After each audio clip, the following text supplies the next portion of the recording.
Kata Nabi, perempuan paling gampang masuk surga. Cuma yang membuat dia gampang masuk neraka dua hal. Satu, dia tidak pandai menjaga lisannya. Gosip. Ini kalau kumpul begini, jangan pikir bebas gosip. Enggak. Itu kalau datang itu temannya dilihat sama-sama Dharma Persatuan, dia liatin tuh Pak, dari atas kepala sampai ujung kaki. Dia ada gosip tapi mukanya sinis. Dia ada gosip tapi sinis tuh lihat orang.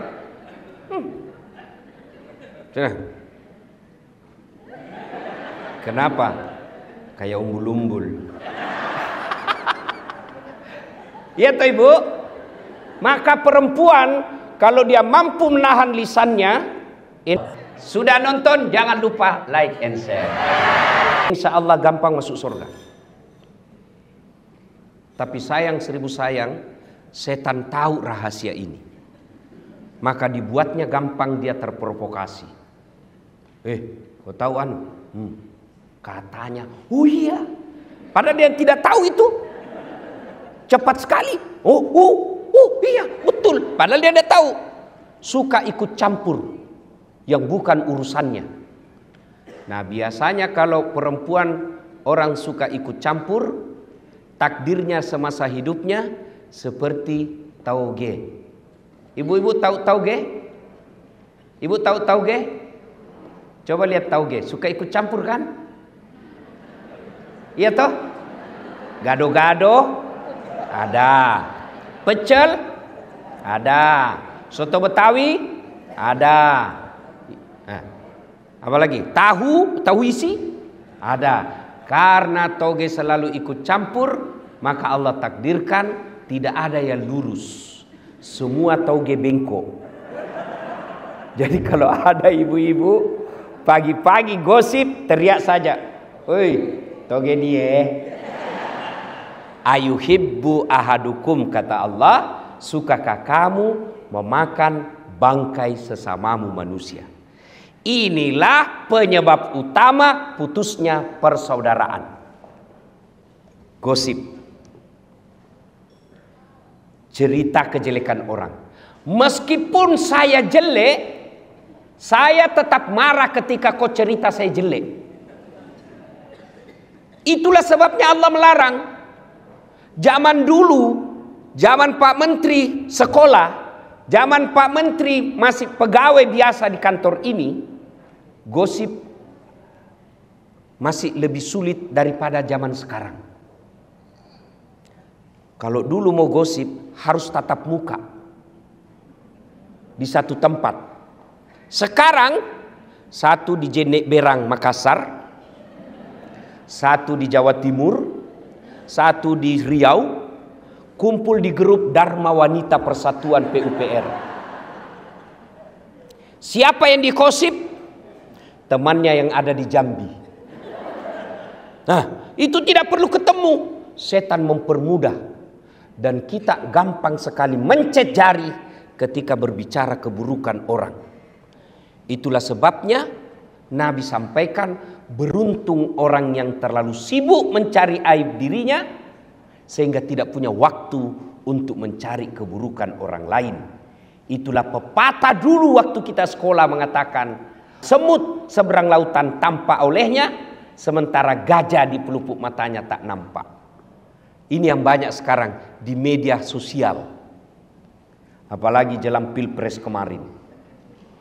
Oh Masya Allah. Orang mau jadi presiden, dia panen dosa. Maka ibu-ibu, saya cinta kalian karena Allah, hindari gosip. Hindari gibah. Tapi yang saya ceritakan benar. Justru benarnya namanya gibah. Kalau salah namanya fitnah. Maka pelajaran pertama, kalau mau merapatkan persaudaraan, hindari gosip. Perempuan kalau mampu menahan lisannya dari gosip, insya Allah gampang masuk surga. Yang kedua, kata Nabi, penyebab perempuan gampang masuk neraka, Karena dia tidak mampu mensyukuri kehadiran suaminya. Coba, berapa banyak nanti perempuan soleh secara ibadah mahdah kepada Allah, tapi terpaksa masuk neraka. Kenapa? Karena dia sudah bantah, suka melawan, suka menjajah suaminya.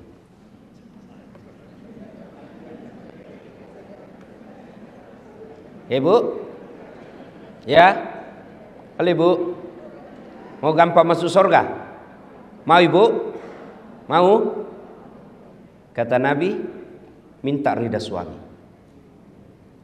Bagaimana cara minta ridha suami? Yang praktikum, yang langsung bisa dipraktekkan. Satu, kalau suami mau berangkat, jangan lupa usap dadanya, minta ridhanya. Saya agak belok sedikit dari halal bihalal, karena tiap tahun kita halal bihalal. Tapi menasehati istri ini jarang di sini. Ibu, jelas ya?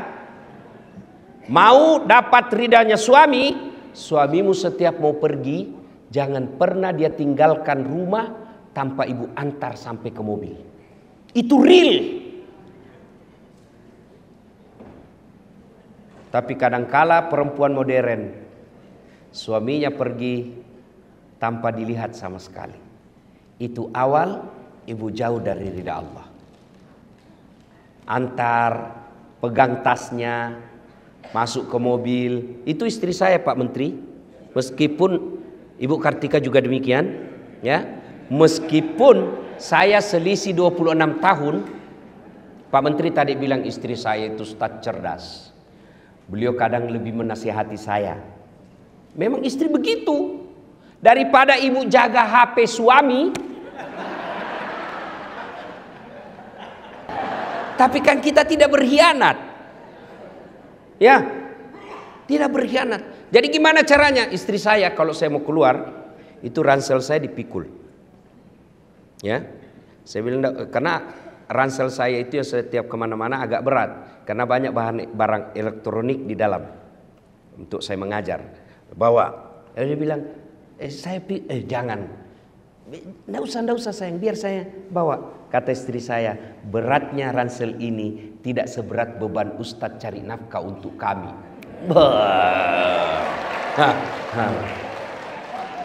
Bagaimana Pak Irjen pernah rasakan seperti itu Pak? Coba kalau ibu setiap hari begitu, biar perempuan mana yang goda suami, dia tidak akan tergoda. Kenapa? Ada bidadari di rumahnya. Begitu saya naik mobil Bu, tidak pernah istri saya tutup mobil sebelum dia cium tangan saya. 3 kali. Sudah cukup tidak? Dicium lagi nih. Cium lagi ini, satu lagi. Ini lagi kiri. Ini agak lama.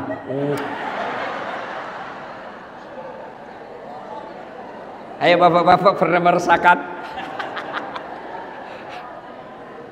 Ibu-ibu setiap mau pergi suami cium tangan. Nah, pantas perempuan lain cium tangannya suami. Coba ibu amalkan deh, ini real. Nggak usah, ibu tidak usah menjelis taklim 1 bulan kalau nggak praktek ini. Itu real bisa ibu dapat ridha suami. Apa cukup sampai di situ istri saya? Tidak. Dia usap dada saya, lalu dia bilang, Ustadz ridhoi saya. Dia tidak tutup pintu mobil sebelum saya bilang, ya meskipun semalam bertengkar. Bohong kalau ada suami istri tidak pernah bertengkar. Apa Ustadz tidak pernah bertengkar? Bohong. Bohong kalau ada katakan Ustadz tidak ada masalah rumah tangganya. Bohong. Saya aja ada masalah ibu. Apalagi setelah saya viral kemana-mana. Banyak masalah saya Pak Menteri. Apa masalah saya? Banyak janda curhat. Modus pura-pura minta doa-doa penenang jiwa. Lama-lama dia bilang, Ustadz maukah Ustadz menjadi imam dalam ini? Saya bilang mohon maaf ibu, saya bukan imam, saya penceramah. Jelas ya ibu, real. Yang kedua, ibu sebagai istri pejabat ataupun bukan pejabat, ketika suami pergi, bantu suami cari nafkah. Bagaimana bantu sama cari nafkah? Ibu tidak usah dagang kiri kanan keluar rumah, nanti difitnah orang. Real bukan pekerjaan yang mendatangkan rezeki. Kalau pekerjaan yang mendatangkan rezeki, semua orang yang sama pekerjaan tupoksinya mestinya sama uangnya. Tapi menurut keyakinan kita orang Islam, yang mendatangkan rezeki al-waqi'ah, kemudian duha, kemudian sedekah dan silaturahmi. Jadi ibu kalau mau bantu suami cari nafkah, sholat duha. Suami pergi, anak sudah pergi sekolah, jam 8, ibu ambil wudhu, sholat duha 2 rakaat. Ada waktu, tambah 4. Masih cukup, 6. Masih luang, 8 rakaat. Bagaimana caranya? Sama sholat sunnah yang biasa, cuma bedanya niat. Tahajud niatnya tahajud, waktunya malam hari. Sholat duha niatnya duha, waktunya pagi hari. Jangan juga ibu sholat duha malam hari. Saya sudah sholat duha Ustaz, tadi malam. Aduh, malam hari dia sholat duha. Sholat duha pagi hari. Sudah sholat duha, ibu minta doa. Ya Allah, Engkau yang ngatur rezeki suami saya di PUPR. Kalau rezekinya masih di atas langit, turunkan. Itu orang doa minta rezeki, Allah dipaksa loh bu. Kalau di atas langit, turunkan. Kalau dalam tanah, munculkan. Kalau masih sedikit, cukupkan. Kalau masih jauh, dekatkan. Itu doa minta rezeki. Dan yang paling penting, berkahkan. Sudah itu, ibu ambil HP. Telepon, bang, gimana kabar? Alhamdulillah baru tiba di kantor. Ya bang, jangan menghalalkan segala cara. Baru saja saya doakan dalam sholat duhaku. Insya Allah, Allah akan bukakan rezekimu. Salam sayang selalu dari istrimu di rumah.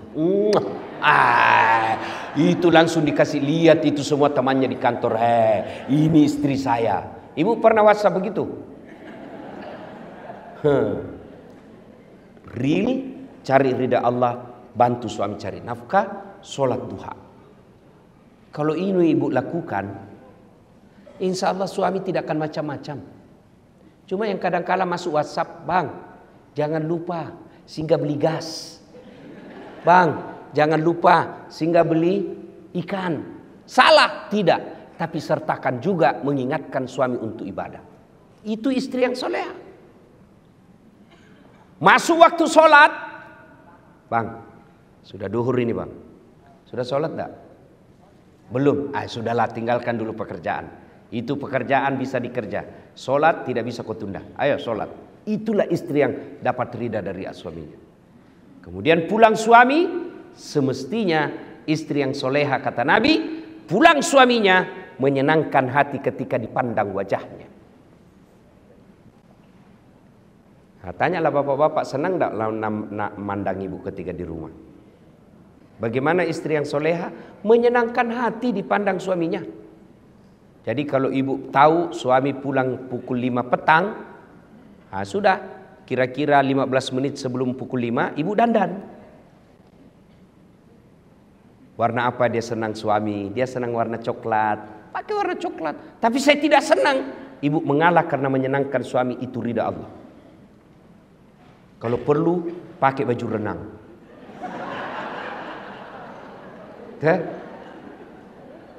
Alhamdulillah ibu-ibu saya lihat semua hari ini, masya Allah, cantik semua. Tapi saya curiga hanya karena ada acara. Tapi begitu mau tidur dengan suami, daster. Ada pula itu bedak yang putih di sini penuh, baru dikasih timun. Ada handuk di kepala. Bagaimana suami tidak depresi? Aduh, setengah mati saya cari duit begini jodoh saya. Maka istri yang baik menyenangkan hati ketika dipandang wajahnya. Yang kedua kata Nabi, ketika suamimu ada di rumah, maka buat dia tenang dan betah di rumah. Mohon maaf ibu ya, saya sengaja tema ini bahas karena ini acaranya Dharma Wanita Persatuan. Supaya ada bekas kita bawa pulang untuk ini bu. Dunia sementara. Pak Basuki menteri sekarang, tinggal beberapa saat akan ditinggal. Tapi menjadi suami, menjadi istri, itu bisa sampai akhirat. Dan ibu tahu makna dari doa fid dunya hasanah. Kebahagiaan di dunia, keselamatan di dunia menurut para ahli tafsir menafsirkan ayat ini yang disebut kebahagiaan di dunia punya istri yang soleha. Bapak bisa bayangkan bagaimana kalau istri kita intimidasi. Mana bisa kita tenang? Baru kita sampai 10 menit di telepon. Di mana kau? Di mana kau? Di kantor. Bohong. Coba lihat video call. Mana bisa kita tenang, Pak? Saya yakin Ibu Menteri, Pak Menteri, Pak Basuki bisa hebat seperti sekarang karena punya istri Ibu Kartika. Mana bisa kita jago kalau diteror sama istri? Coba, saya mau ceramah di sini, 10 menit sebelum saya tampil, istri saya mamanya cek WhatsApp. Pulang kau cepat, pulang kau cepat. Mana bisa lagi saya tenang? Kenapa kau suruh pulang? Anakmu kesetrum. Itulah tugas istri. Maka kalau mau punya penghasilan suamimu baik, buat hatinya tenang. Kenapa? Karena penghasilan suamimu akan kembali ke istri.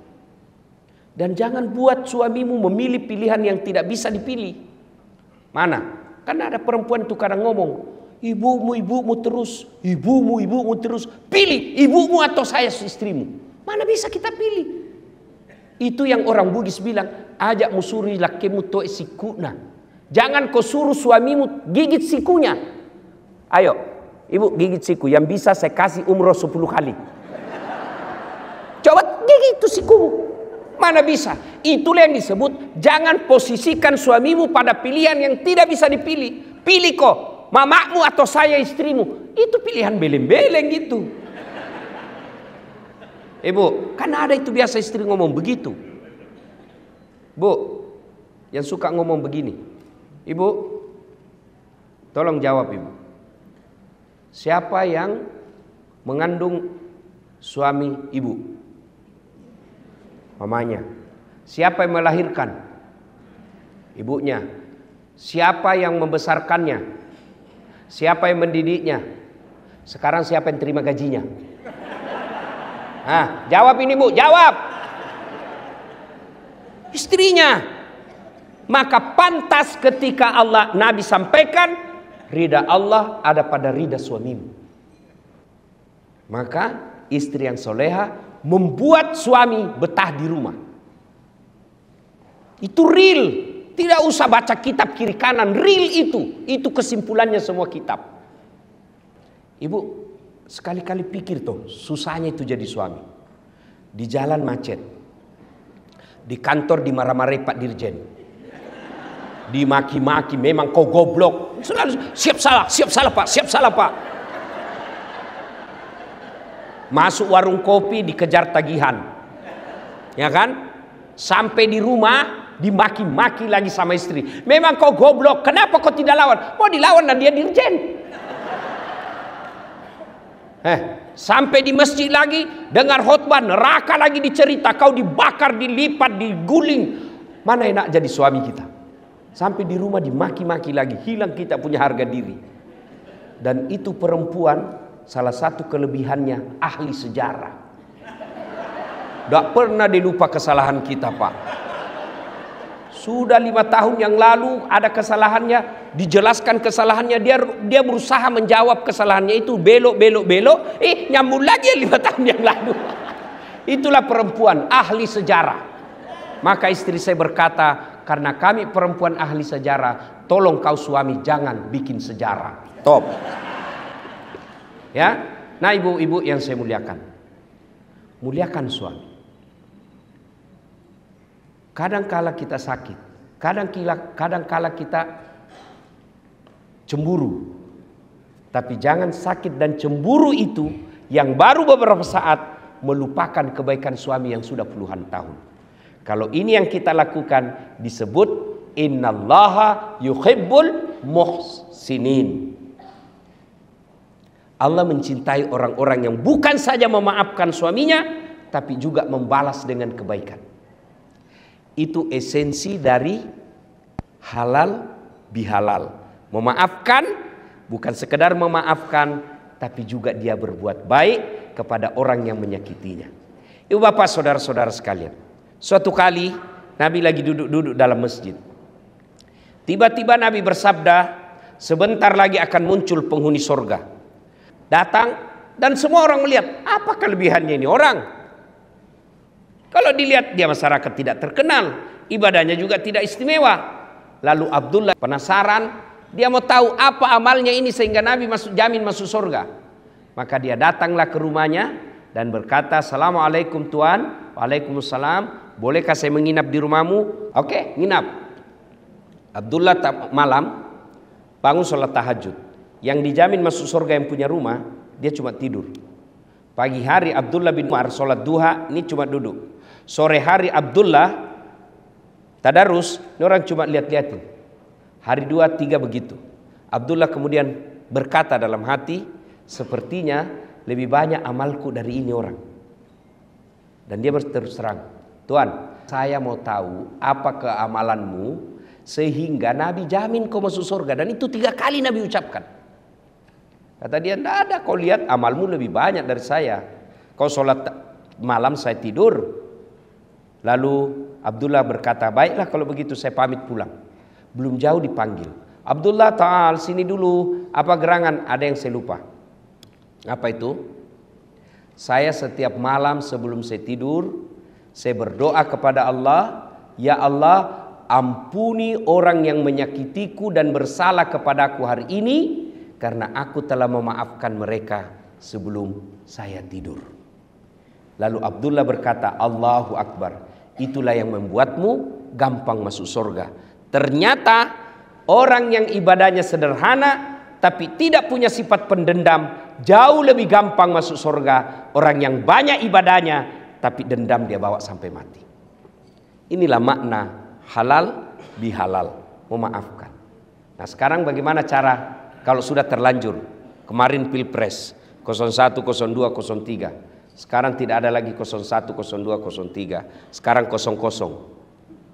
Mari kita tinggalkan semua itu. Namanya pesta demokrasi, pasti ada kalah, pasti ada menang. Dan kalau menang, ya dia punya tanggung jawab menjalankan. Kalau dia kalah, kalau dia bersabar, dia dapat pahala sabar. Nah, sudah. Bagaimana cara menyambungkan? Satu yang paling efektif menyambungkan silaturahmi, sedekah. Sedekah. Pak Menteri ada marahi staf. Nah, saya sudah kasih begini masih kau salah juga. Sudah ada topoksimu masih salah juga. Marah. Sudah marah Pak Menteri, katakan, ya sudah, lain kali jangan begitu ya. Ini ada pembeli pulsa. Katanya anak buah, "Mbak, besok marah lagi deh Pak." Itulah hebatnya sedekah. Saya tanya ibu-ibu, senang suami pelit atau dermawan? Senang tetangga pelit atau dermawan?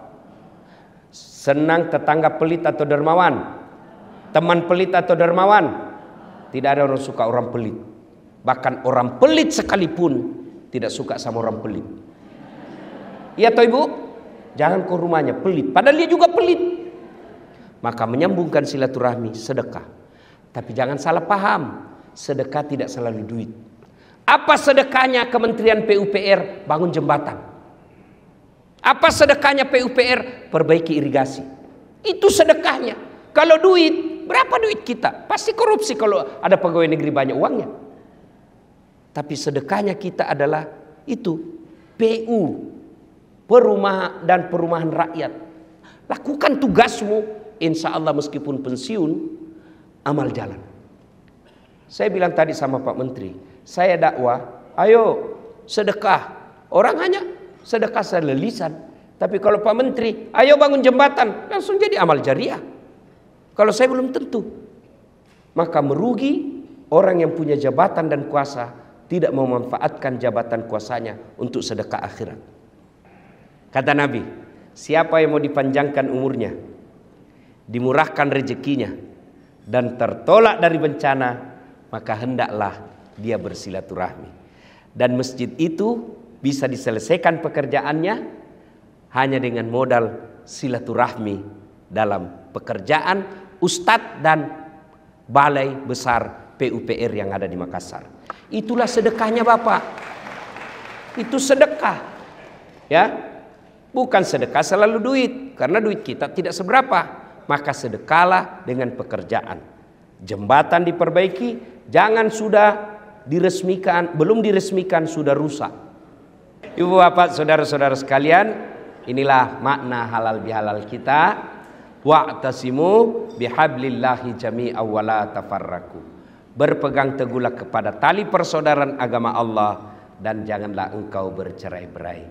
Dan di tempat ini saya bahagia sekali sebab meskipun ibu-ibu istri para menteri sudah lewat masa jabatannya, tetap dilibatkan di acara ini. Inilah yang disebut kebersamaan. Mudah-mudahan kebersamaan seperti ini terus kita rawat sampai kita nanti bertemu di akhirat bersama Rasulullah, minum di telaga Al-Kautsar. Demikian, lebih dan kurangnya mohon dimaafkan. Usikum wa nafsi bitaqwallah. Assalamualaikum warahmatullahi wabarakatuh. Maha benar Allah ketika menyampaikan, siapa yang memuliakan orang tuanya, maka Allah angkat derajatnya.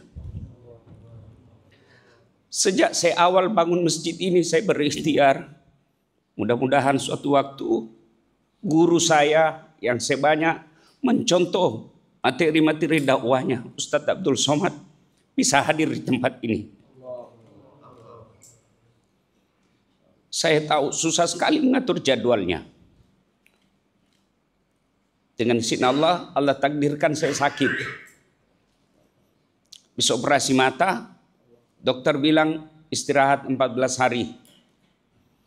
Dalam istirahat itu tiba-tiba saya mendapat berita guru kita akan datang safari di Sulawesi Selatan.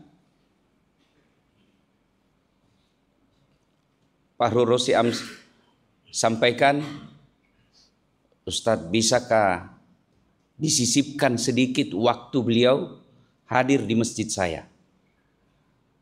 Ustadz Fahru Rosi sampaikan, justru Ustadz Abdul Samad sudah menelpon, akan membesuk Ustadz yang lagi sakit.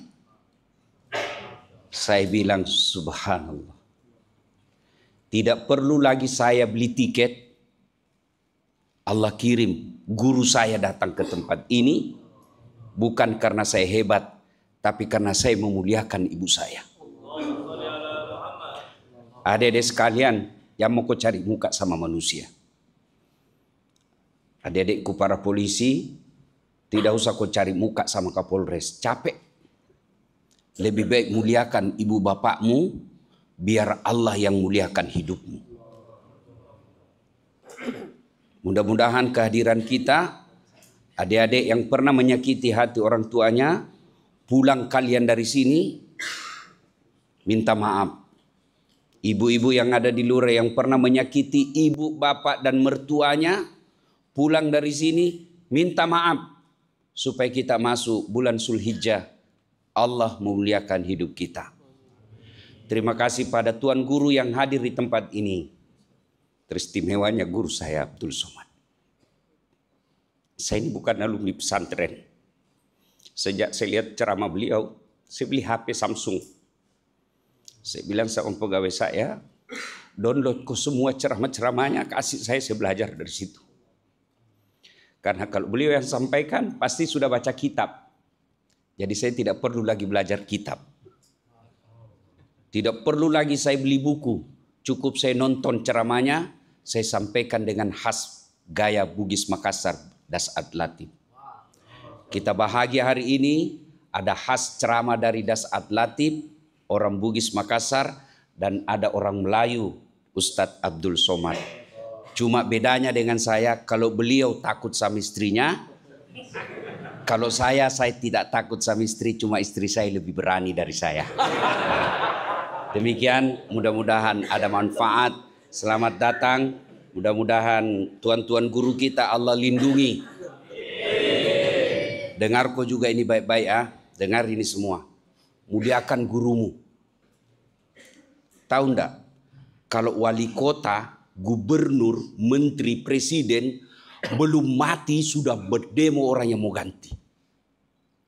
Coba kok mau habis masa jabatannya wali kota, ribunya orang mau ganti. Iya toh? Tapi kalau gurumu wafat, 100 tahun belum tentu ada gantinya. Maka muliakan gurumu. Siapa yang jaga moral di Makassar? Para guru-guru kalian, mubalik-mubalik kalian. Dan tidak pernah dia tipu kamu. Dia tidak pernah makan APBN. Dia tidak pernah bikin surat palsu. Dia hanya punya kepentingan anak-anak orang Islam bisa selamat moralnya, gampang cari kerja. Kalau pejabat kau harap kau cium tangannya, baru 10 menit yang lalu dia tanda tangan korupsi. Muliakan gurumu. Coba baru-baru bukti paling real Allah tampilkan kamu. Orang jauh-jauh datang mau buka tempat maksiat di sini. Saya tidak perlu demo, cukup saya bikin di IG. Stadion bola kita tunggu, THM yang datang. Kapan ini ketemunya aspirasi masyarakat dengan pemerintah? Makanya follow para guru kalian. Selebriti jutaan followernya. Ketua Majelis Ulama 1.300. Ya kok ketawa ke serius gini. Sampaikan kepada saudara-saudaramu, ikuti ulamamu. Insya Allah dia akan ajarkan kamu ke jalan kebaikan. Terima kasih. Bahagia yang luar biasa kehadiran guru-guru kita. Mudah-mudahan Allah berkahi acara ini. Usikum wa nafsi bitaqwallah, fastabiqul khairat. Assalamualaikum warahmatullahi wabarakatuh.